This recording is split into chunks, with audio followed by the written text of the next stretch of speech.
NATO Supreme Allied Commander and CNN military analyst, retired U.S. Army General Wesley Clark. General Clark, thanks for being with us, as always.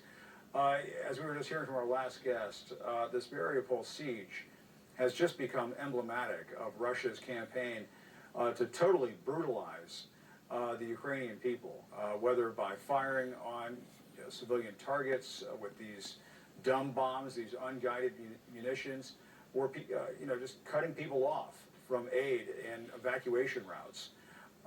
It just looks like a full-blown attempt to crush the people there. And is there any way to counter those tactics, do you think? I think that, Jim, you're exactly right in what you say. It is a terror attack on people. These are innocent civilians. It's a humanitarian crisis. It's a war crime, and it's Russia's way of war. Now, what Putin wanted to do was rush in, seize the capital, assassinate President Zelensky, and put his own guy in and say, okay, all you people are Ukraine, you're my people now. He totally misread the situation. It's just a brutal, brutal fight. And like so many battles in the past, like the fights I saw in the Balkans in the 1990s, this is a personal fight. When you kill people's families, they don't forget and they don't forgive.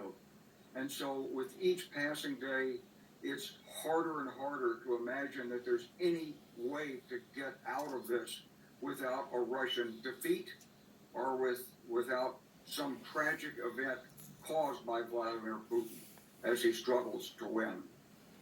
Well, and that's what I want to ask you about, because the fear is, General, that it is going to get worse, and that Russia might potentially manufacture a pretext to unleash chemical weapons. We've already been hearing about some of that coming out of the Kremlin, and it gets amplified on right-wing media, as you know.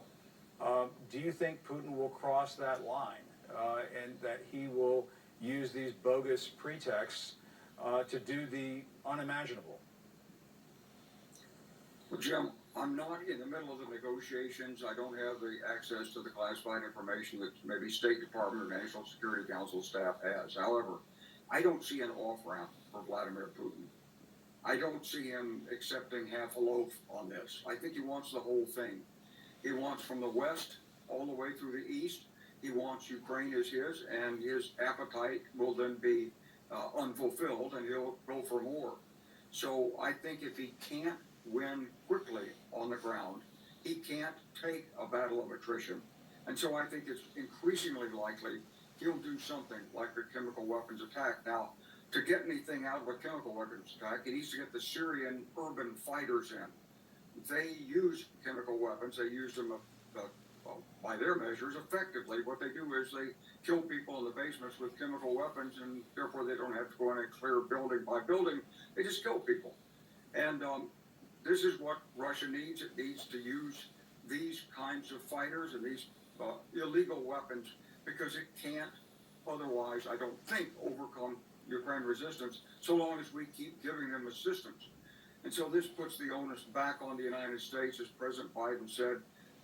He warned him not to use chemical weapons, but Putin has chemical weapons. He has nuclear weapons. He can do a lot more terrible, tragic things. And he's, of course, doing his best to keep us from getting the Stingers and the Javelins and the other enhanced weapons into the Ukrainians. He's got his forces active in western Ukraine in small detachments trying to intercept these convoys. He's trying to take out cell phone towers. He's trying to do everything he can to disrupt communications and isolate Ukraine so he can finish it off. It is a struggle that's really hard to unwind. Yeah. And General Clark, you mentioned Western Ukraine. I wanted to ask you about that, because it looks like Russia is expanding into Western Ukraine with new assaults for the first time. If you were the NATO commander right now and you see Russia wiping out targets, just miles from the border of a NATO country, what does that bring into the conversation? What do you start to think about in terms of how to respond to that? Well, this is a political decision. It's not a NATO commander decision. Okay. So it really comes back to the President of the United States and what he wants. Now, we did deploy the 2 Patriot batteries into Poland. That's really important because that gives assurance to the Poles. It also serves to sort of make sure the Russian aircraft can't come over the border, or at least unopposed over the border. And there are other targets for him, but this is a big piece of ground you're looking at.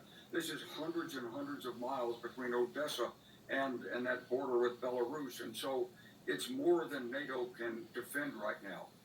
What I've said as a strategist is, of course, the best defense for NATO is that Ukraine holds. And so we should do everything we can within the acceptable bounds of the risk the president is willing to take to keep Ukraine in this fight. How much risk he takes that's his judgment. He has to make that call.